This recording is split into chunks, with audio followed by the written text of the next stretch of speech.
Hello guys, so I want to speak about this 2023 presidential elections. So I want to say something that is going to be very unpopular, which is I believe these elections were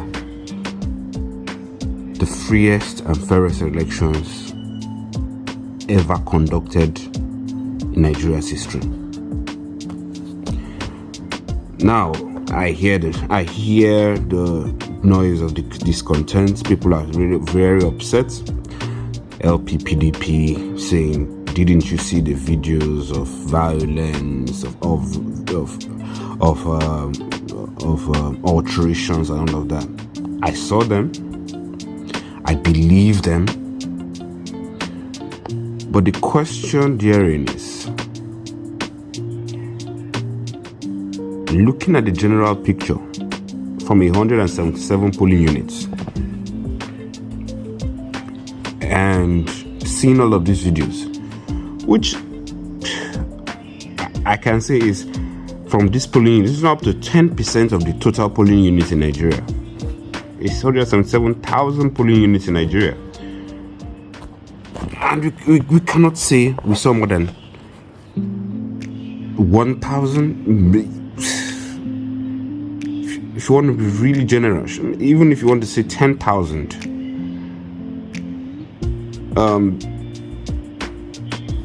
that doesn't show the overall picture of what happened in the elections. Okay? If somebody goes into an exam hall and has 178,000 questions and fails 10,000, that's a pass mark. And I hear you again. Should we be accepting that? Unfortunately, this is where we are as a people. Nigeria is a country where we don't trust each other, where everybody's trying to seek an advantage. All the parties, I don't believe that there's any party in Nigeria with significant power in any significant region or part of this country that did not try to manipulate its way one way or the other. These are the realities of things. This is the reality. Let's not pretend that it's anything else. Okay?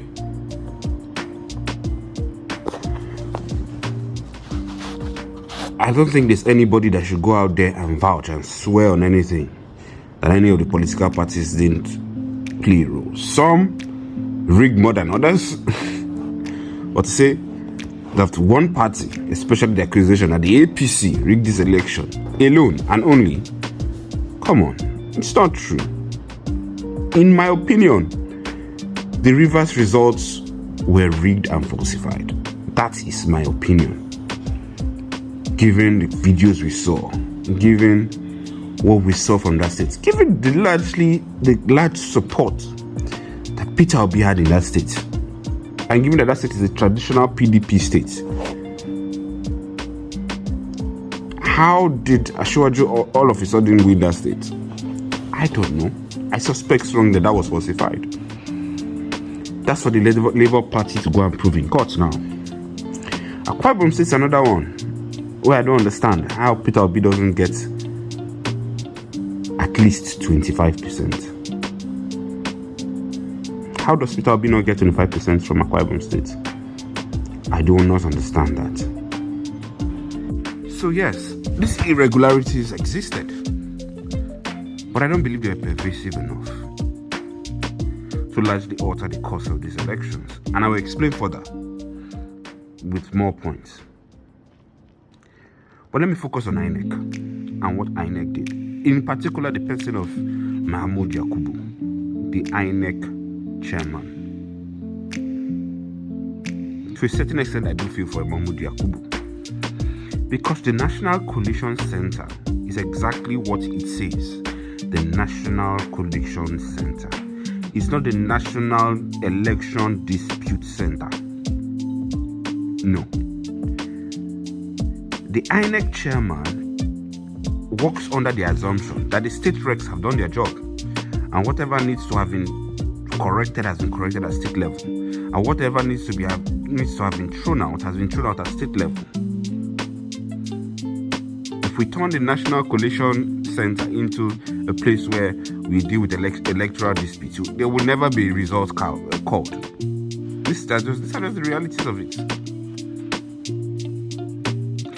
Unfortunately, INEC dropped the ball, and they dropped the ball badly by not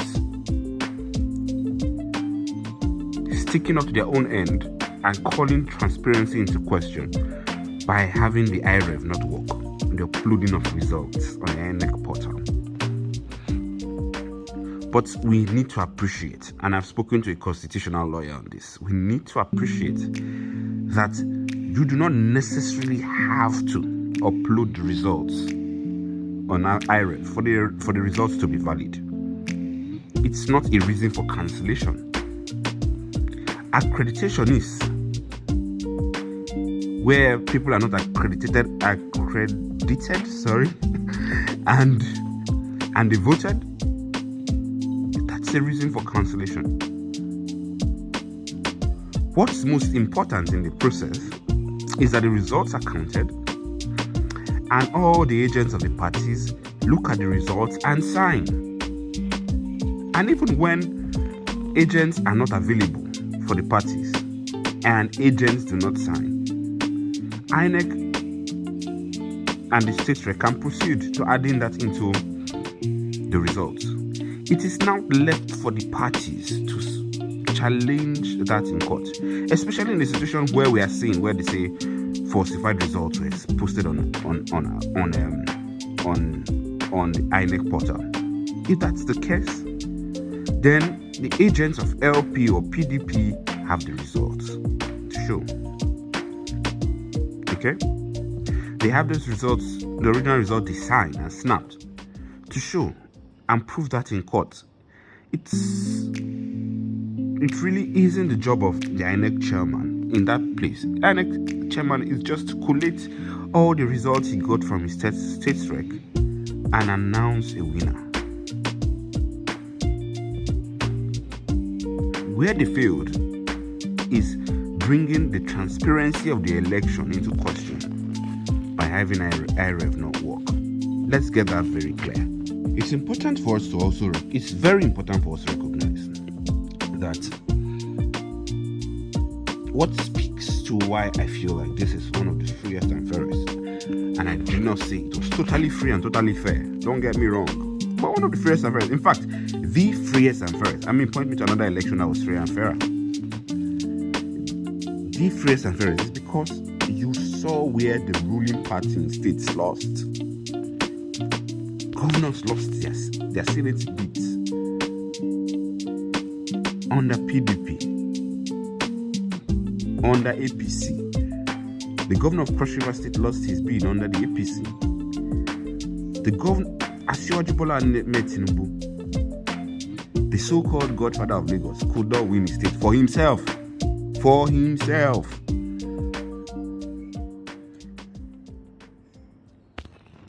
Do you recognize how incredible that is? That he couldn't win Lagos? Knowing how powerful his political weight has always been in Lagos. This is probably the first time in history he has been on his side and Lagos has not gone with him. The president lost his state. The governor of Kaduna State lost his state to the PDP.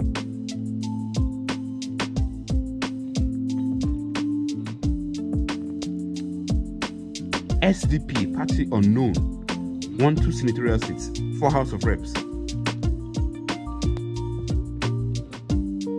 Labour also won seats, I think about 7 in the House of Reps, if I'm correct.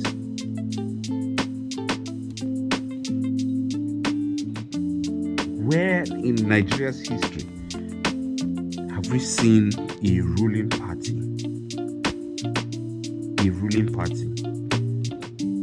significantly lose like this?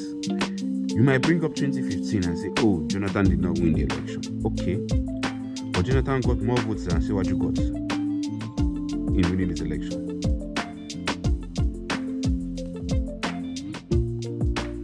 This is truly incredible. Where the winner didn't crack 50%. where the winner did not even crack 45%.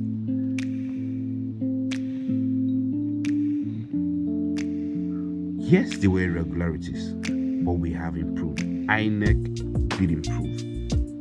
The accreditation process gave us this victory, especially where we see the numbers of voters drastically reduced, to show that the accreditation process well and truly is working.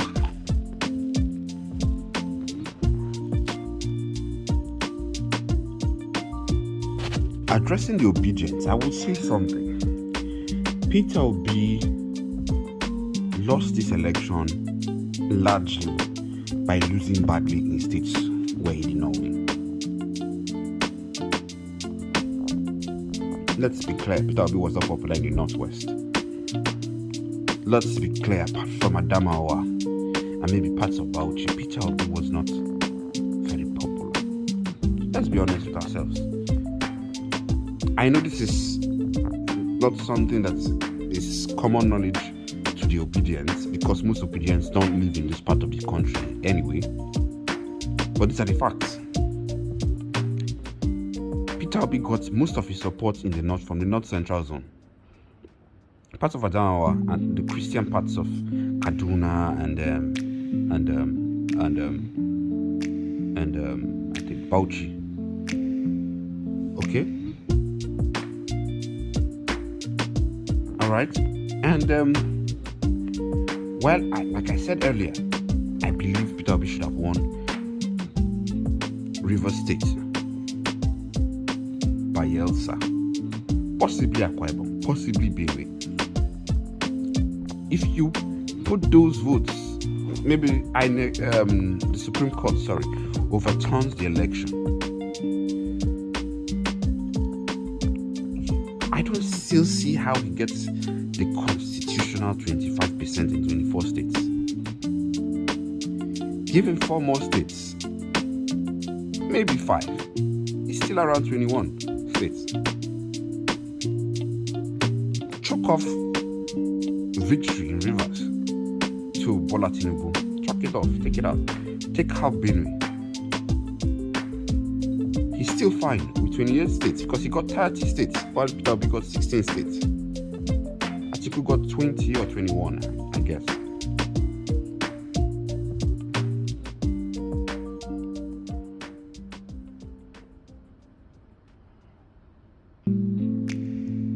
Now, even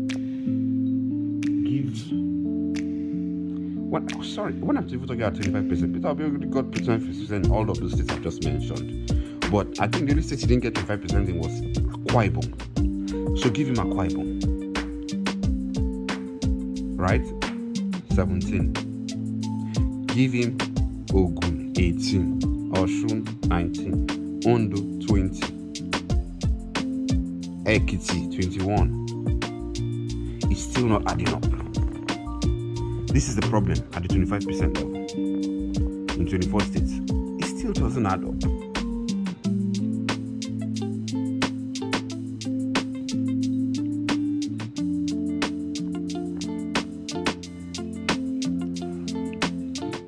So in conclusion, I would say this. These are interesting times. I would love to be proven wrong or right on this. My opinion comes largely from sitting down, looking at the numbers, looking at the calculations and saying, look, the numbers are really adding up for me. And look, regardless of what is possibly chalked off for Asiwaju, he still wins this election. Okay? Because the most important thing Asiwaju did in this election was not losing badly in the states he did not win. This is significant. Okay? But I would love to see what the Supreme Court says on this issue. By all means, let Labour and PDP test these issues. Where they had been robbed, I would love to see the corrections. I would love to see the courts correct areas where people were robbed, where in areas where they want election to take place again. Let's see all of that. But I suspect strongly, in my opinion, that this will not alter the overall position of the election. In conclusion, INEC failed the integrity test by not following what it said it would do. Or, like they said, there was a technical glitch, and it was not because they didn't want to do it, but because the technology failed. That's still down to them. The technology shouldn't have failed. But let's see what happens. Give me your comments. Tell me why you think I'm right. Tell me why you think I'm wrong. Please keep it respectful. I know elections are very emotional issues, but please keep it respectful. Please. Thank you very much, and God bless you.